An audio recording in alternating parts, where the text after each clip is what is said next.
এসো মাঝি, আমার গুহায় এসো। আমার গুহায় 7 রাজার ধনের থেকেও বেশি সোনা সঞ্চিত আছে। তোমাকে আর কখনো কষ্ট করে মাছ ধরে অর্থ উপার্জন করতে হবে না। তুমি নিয়ে যাও, এই সব কিছু আজ তোমার হবে। মাঝি, তুমি আমার গুহায় আসো। আমার গুহায় হিরে, মুক্ত, মণি, মাণিক্য, রত্ন কি নেই? এই সব কিছু সোনার থেকেও দামি, যা দিয়ে তুমি এক সামান্য জেলে থেকে এই পৃথিবীর সর্বশ্রেষ্ঠ বড়লোক হতে পারবে।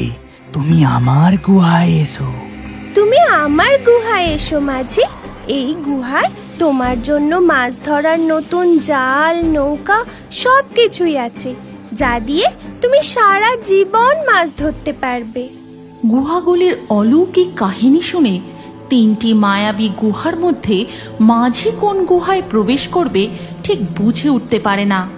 আমি এখন কোন গুহায় প্রবেশ করি?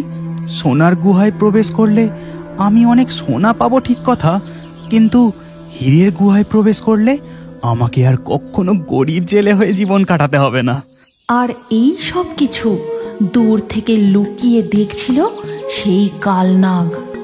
লোভের ফাঁদে পা দিয়ে একবার যদি ওই মাঝি ভুল গুহায় ঢোকে, তাহলে আমিও ওকে আর জ্যান্ত রাখবো না। এই গরিব জীবন আমার আর ভালো লাগে না। আমি বরং হীরে রত্নের গুহায় প্রবেশ করি।